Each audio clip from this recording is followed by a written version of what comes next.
a lot of people are saying that the sneaker market's dead. This is a whole nother level of fashion and lifestyle brand. I'm here for it. I love what they're doing with this.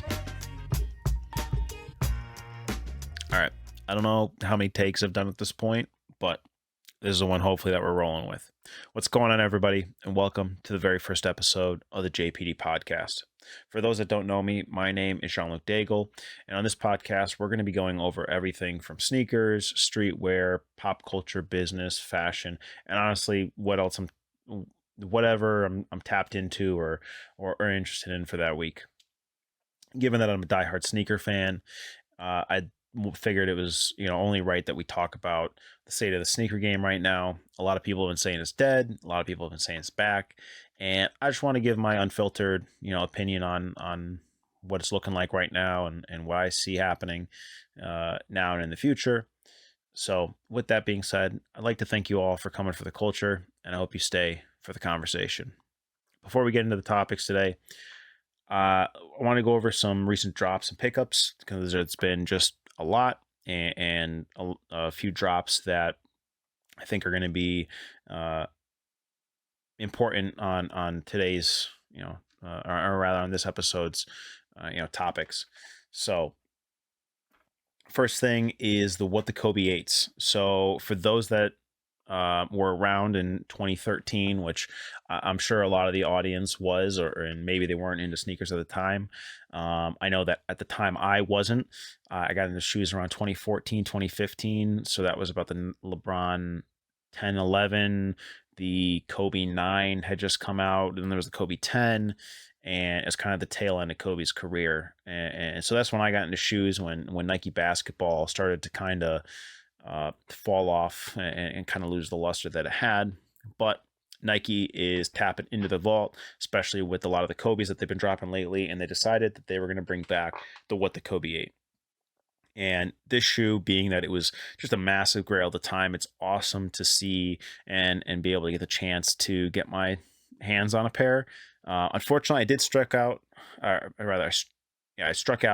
on the drop. I ended up hitting on the What the Basketball. They did a apparel and accessories collection as part of the drop, which was pretty cool. The ball was themed essentially the same as the pattern on the shoes.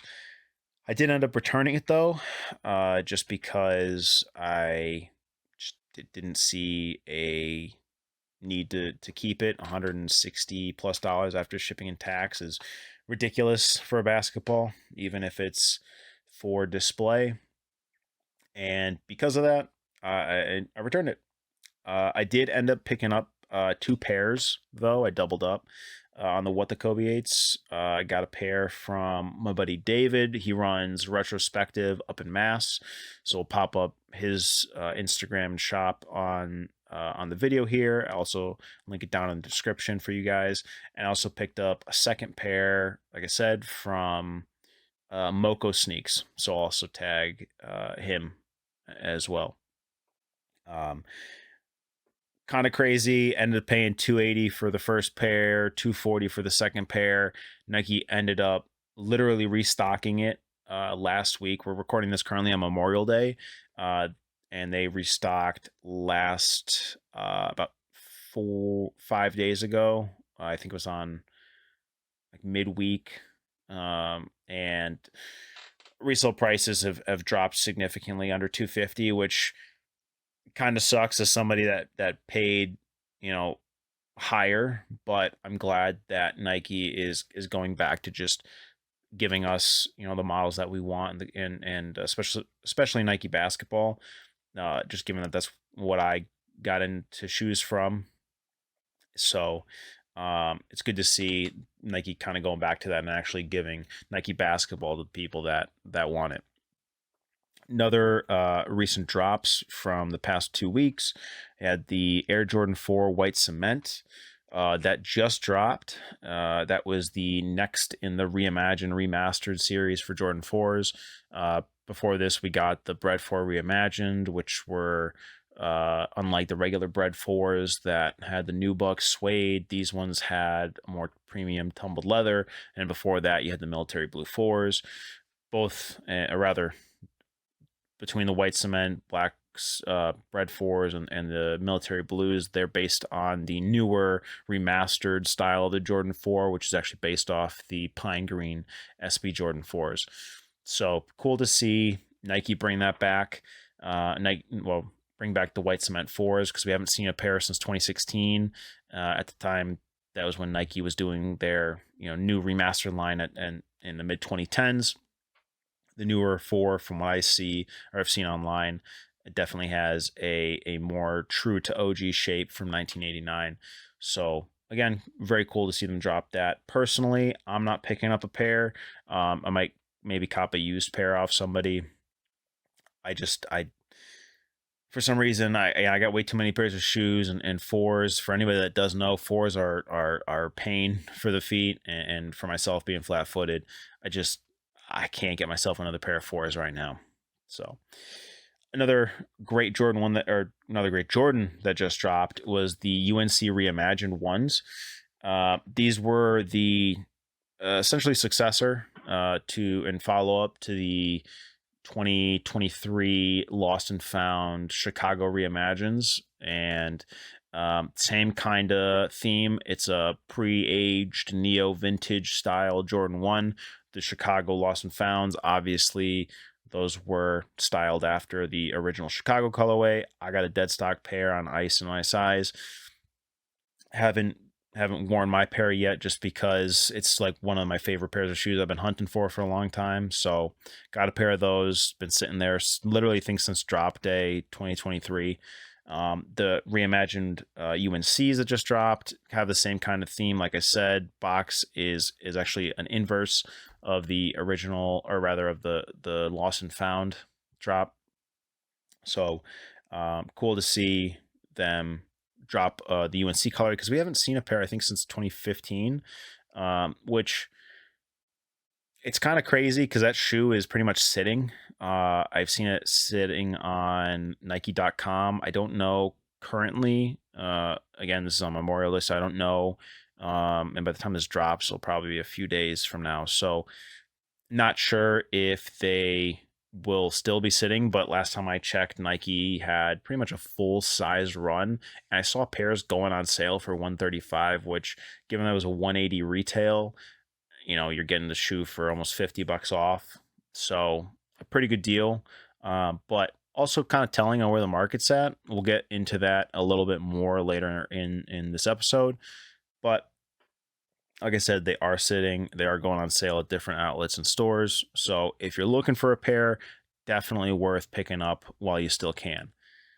Another pickup for myself was I actually got two pairs, is the Nike React X Rejuvenates. For those that have seen, or for those that don't know, the new React X Rejuvenates are Nike's new, essentially they're, all their end all be all for the EVA foam based footwear to compete with Crocs, and to really cement themselves as the top in comparison to Adidas, where they had the foam runners, the Addy foam, the Cloud foams, and a few other EVA mold foam type slip-on shoes. I picked up the green strike colorway, which is very similar, very reminiscent of the Kobe 6 Grinch. Excuse me. And I got the safety orange colorway. Also very similar to actually I believe it's the mango, or the new bright orange Kobe 6s that are coming out. So I haven't gotten to wear my pairs, unfortunately. I have tried them on. They're extremely comfortable. They got an awesome style and shape. I think that's the one thing that Nike is really great on is, maybe they're not the first when it comes to certain designs, but they definitely know how to polish and revamp, something that already exists. They're almost like the Apple of the sneaker world right now. So it's cool to see them finally come out with a competitor to Crocs and Adidas, just because, for a while Nike was getting their butt kicked by, Adidas with Yeezy line, with the foam runners and the Yeezy slides, and Nike was trying to, beat them with the Calm slides and the Calm clogs, but they just couldn't do it. The React X, I think I don't know if they're sitting now. I see them constantly restocking, but for a while they were sold out. So it's cool to see. And honestly, it's gonna be a great summer shoe. Be sure to actually check out on my personal YouTube channel at Jean-Luc Paul Daigle. I'm going to be going over those shoes in depth, doing a nice review on those for you guys, and giving you guys my honest thoughts, more in depth than what we're going over here on the podcast. Another drop that just happened is going to be the Air Jordan 3 Soul 2.0s. These are a follow up to the 2018 release. For those that were into sneakers at that time, Nike dropped. It was an all white Jordan 3 with the South Korean flag on the tongue. And then it was a blue collar with a pink sock liner. This new pair was previewed by BTS's J-Hope, and the new features, it's a more pre-aged midsole, so it's a little yellow, and the collar is a different material, and I believe the sock liner is a different material. The original the original Jordan 3 soles were, they're going for I think thousands. I think I was just checking the 10.5, my size, on StockX. There's a pair listed for like 10,000. It was a really limited release. The Soul 2.0s are a more general release pair, and you can get those for currently under 300. Almost the exact same shoe. Obviously, the difference being that this one, the new one, is more of like an aged vintage kind of look to it. But if you're a fan of the original, great follow up. Retail was 200, so if you're only paying 50, 60 over retail, pretty good. So another pickup that we got is, I actually just picked up, if you're watching on YouTube, which you should be watching on YouTube, just because you'll be able to see the articles and videos that we're going over in this episode. I got 3 new Pokemon cards, which I'm pretty excited about. I got a Blastoise, Charizard, and Venusaur. Obviously, got to get the top 3 evolutions from the original base set. These specific 3 that I got, they are part of the 2023 collection. Pokemon retired the Ash Ketchum character, and as an anniversary and kind of homage to the character, they re-released the original base set, one in English, one in Japanese. I went with the Japanese set for these 3 cards just because they have a little bit more styling. So I'll show you, hopefully, if the camera can pick up on it. The Japanese version have all hollow on it. The edges are all hollow foils. Obviously, it's in Japanese. And then on the back, you're seeing a kind of redesigned special version of the back of the card, which is really cool. To show you guys what a normal Pokemon card looks like, just for comparison, I have an English version of Lieutenant Surge's Voltorb, and as you'll be able to see, the Voltorb obviously is just, it's all yellow border, and then on the back you're seeing just a regular card. So there you guys have that. So hoping to get some more from the Japanese collection. I considered going and getting, buying a set, honestly, and then just submitting the cards for grading, but I don't want to risk, what is it, $300-$400 for the base set collection, and then you're spending however much money on top of grading only for me to get a 9 or an 8 or whatever. If they're not 10s, I'm losing a lot of money. So don't really want to do that. So I'd rather just buy the PSA 10s from the set online, which is what I did with these 3. So you may see over time some more cards on these shelves as the podcast goes on. But I digress. Let's get into some of the news and topics for today's episode. Guys, sorry to interrupt before we get into some of the main topics, but I just wanted to say huge thank you to everybody that's been sticking around so far. If you're watching on YouTube, please be sure to like and comment on the video, and be sure to subscribe and hit that notification bell to stay up to date with everything the JPD podcast. Now let's get back to the episode. First one I wanted to start it off with is Kith just reopened their Manhattan flagship store.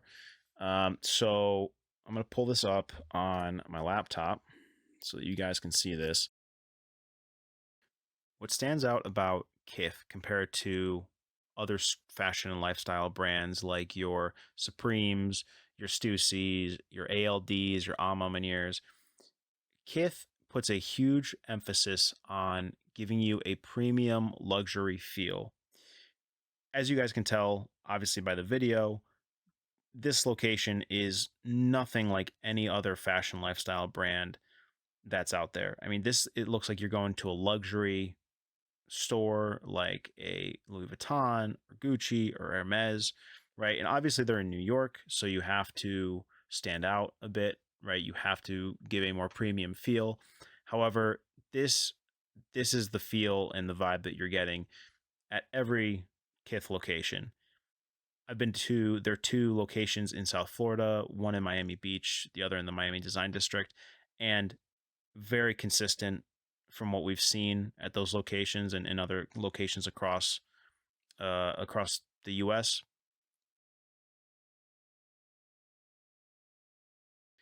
And to finish off the video, they have a Kith Treats location as well.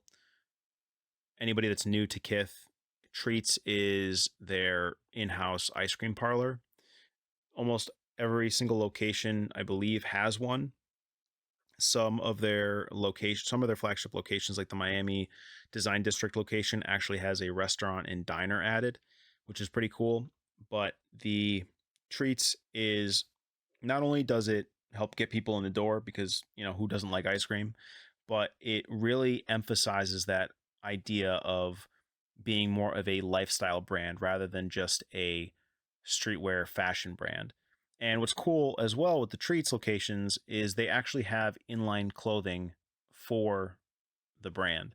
So Kith Treats is its own sub brand within the overarching Kith, with the overarching Kith catalog. So, like as an example, they just did a mint chocolate chip ice cream cookie sandwich line. Before that, they had a few other collections. They did a Chinese New Year pack. They did a Pi Day pack. They also did a Valentine's Day pack. So very, very cool to see that they're having that ice cream parlor location as well. Really excited to see if they have any exclusives for this specific flagship store. Moving on.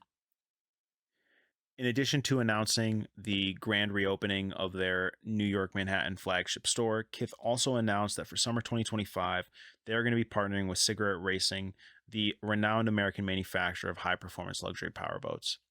They're collaborating on a trio of reimagined luxury yachts, which is very in line from what we've seen in the past from Kith, most notably their BMW collab, where you could get a in-house BMW Kith branded M3, M4. Now, this isn't like a tuning company or a tuning shop where they're, buying they're not buying these cigarette boats from Cigarette Racing and then modifying them and branding them as Kith products and then reselling them. These are from factory Kith branded powerboats. As you guys can see from the video, as well as the gallery, this is a whole nother level of fashion and lifestyle brand. No other brand is doing anything close to this. I mean, these are, just look at these. Look at these. We have the steering wheel of the boat is Kith branded. The heads up display is Kith branded. The entire paint job of the boat is Kith monogram print. This just emphasizes how much Kith is pushing for that more premium luxury feel out of a fashion lifestyle brand. And I'm here for it. I love what they're doing with this. Guys, I completely forgot to mention it before, but if you are watching or listening on Spotify or Apple Podcast, be sure to rate the show, give it a follow, and turn on the notification bells so that you know when the next episode drops. Thanks, guys. What's really cool about this drop, and not just the cigarette racing boats that they're doing that are Kith branded, but they're actually doing a Kith cigarette racing clothing capsule. And that's going to be, if it hasn't dropped already, I believe it'll be dropping soon. So it'll have a lot of different products like, hats, shorts, shirts, the whole 9 yards. Very in line with what we've seen Ronnie Fieg do with previous collabs he's done, most notably BMW, of course. And so if you're a Kith fan and you're a cigarette racing fan, definitely going to be the best of both worlds. Some great pieces dropping in the upcoming capsule. Moving on, the Lil Yachty Air Force One Lucky Green that just dropped this weekend. That dropped on May 22nd. This is the follow up to the White Navy Concrete Boys Air Force One that dropped at Complex Con, I believe, last year. This Lucky Green colorway it was first worn by Lil Yachty at Coachella in 2023, and this was inspired by patent leather Bapestas from the early mid 2000s, and probably one of the wildest colorways we've seen on a pair of Air Forces in a while. If you have been a fan of shoes and Air Force One specifically, it's very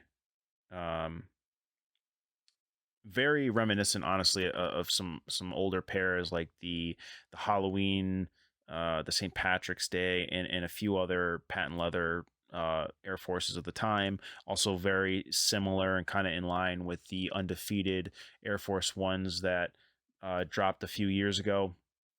So very cool to see this this take on the Air Force Ones. The price retailed at $130.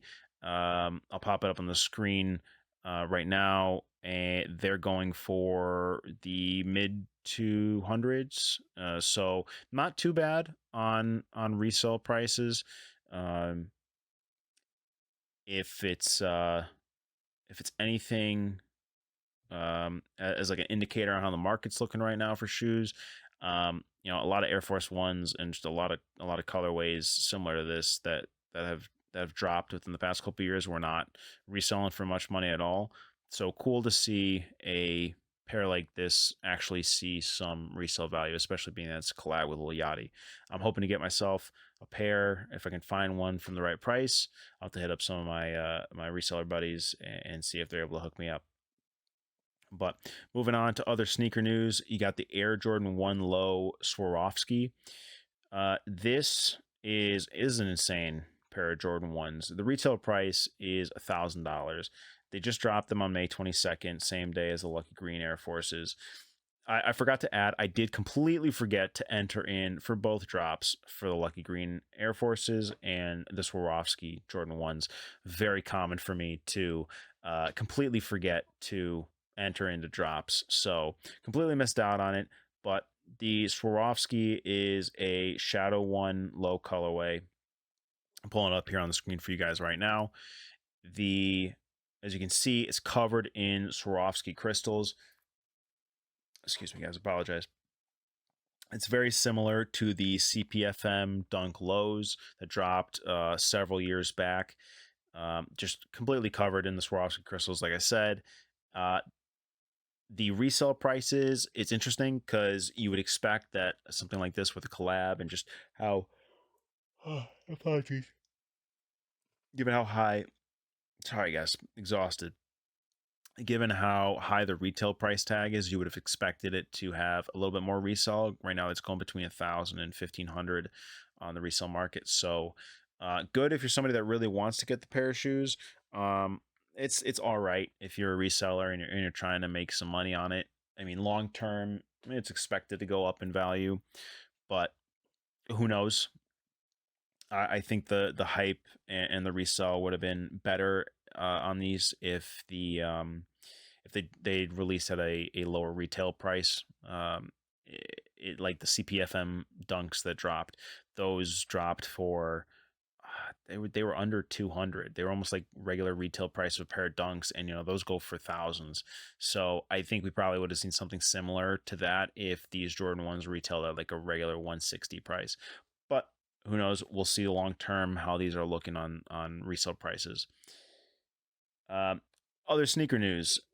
My favorite thing that's coming up is going to be the retroing of the New Balance OG Protection Pack. So back in 2021, not Nike, I'm sorry, New Balance dropped the 2002 R, and specifically the protection pack.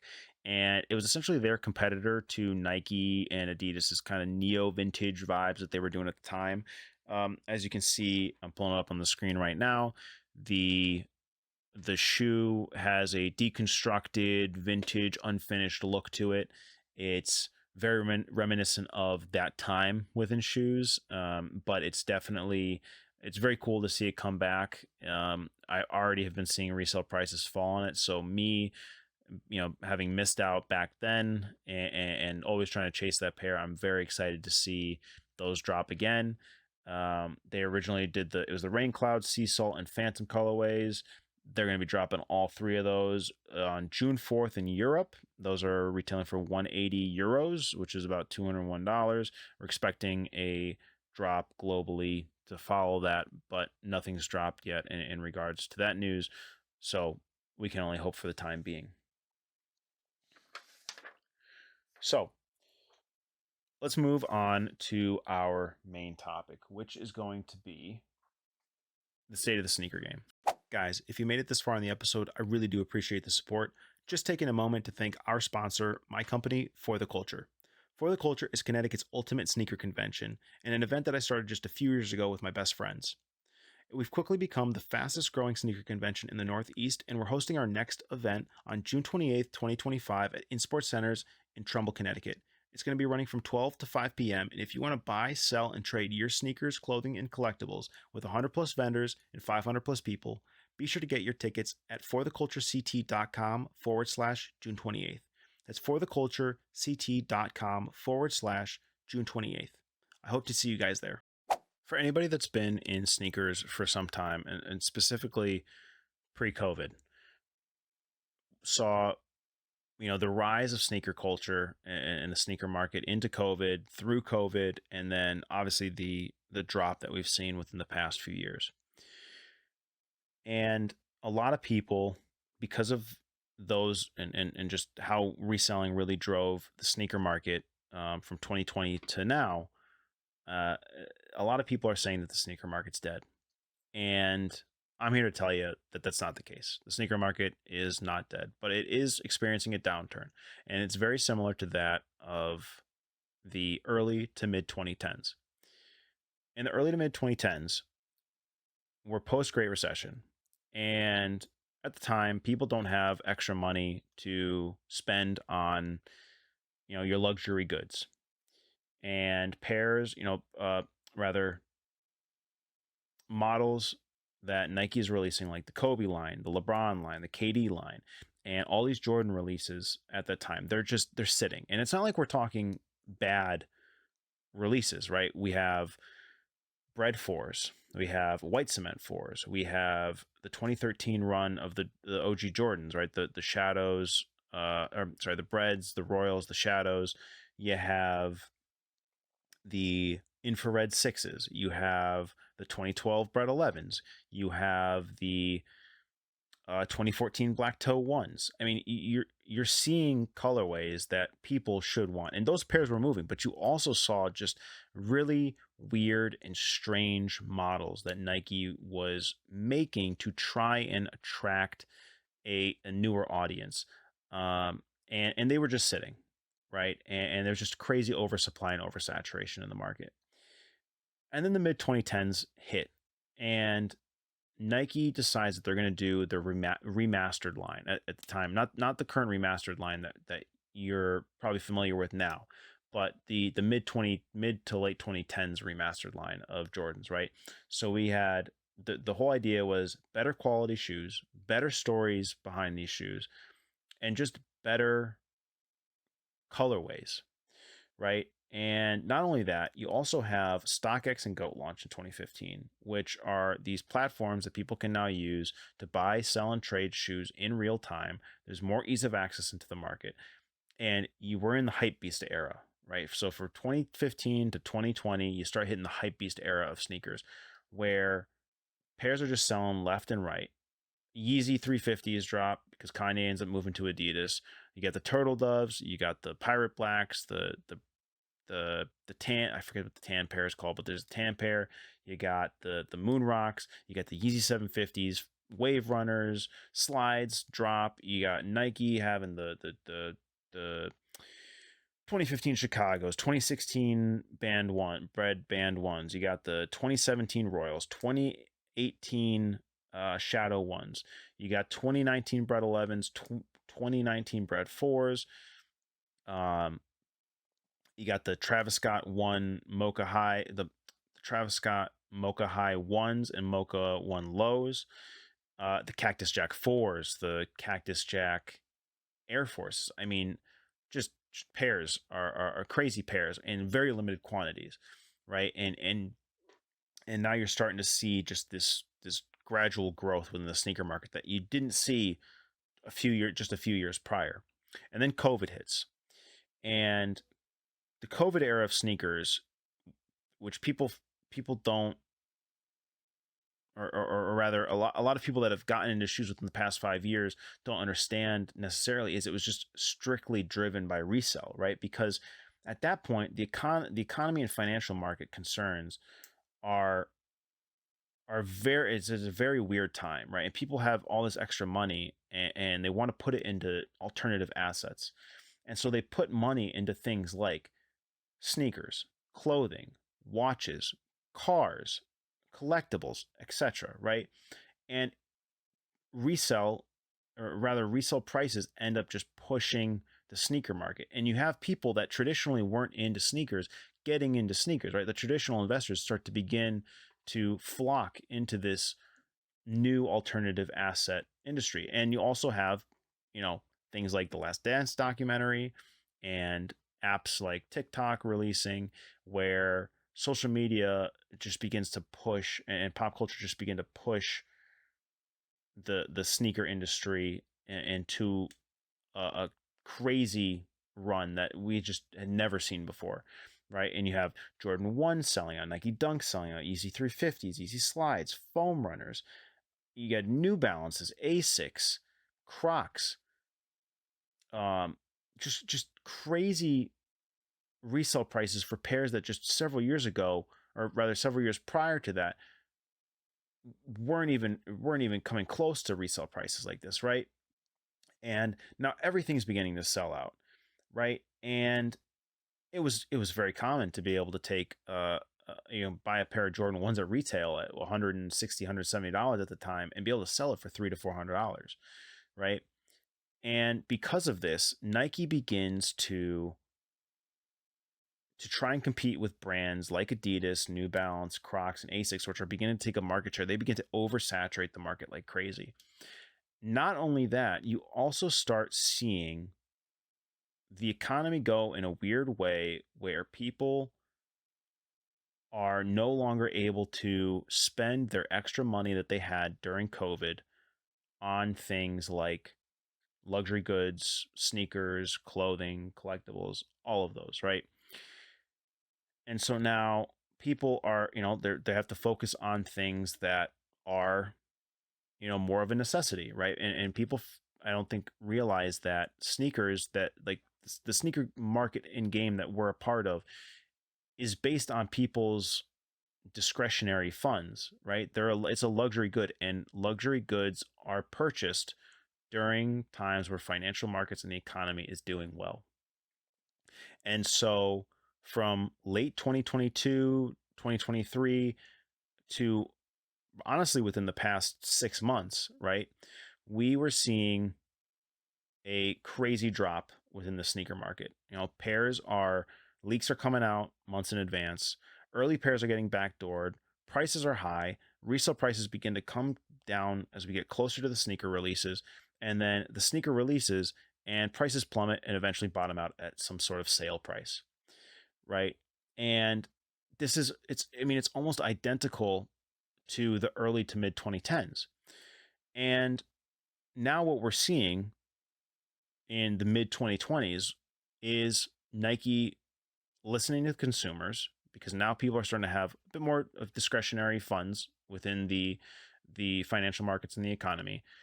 And you're seeing drops like the Kobe 8s, the Galaxy Foam Posits, the Black Metallic Jordan 5s, the Undefeated 4s are going to be coming out later this year. The Grape 5s are going to be dropping later this year. Just more pairs of stuff that people want and are willing to spend their money on, right? You're seeing collabs start to go for more than the retail prices, which for the past couple of years, we weren't seeing that. We were seeing it go for retail or under retail, right? The Lil Yachty Air Force Ones are now going for over retail.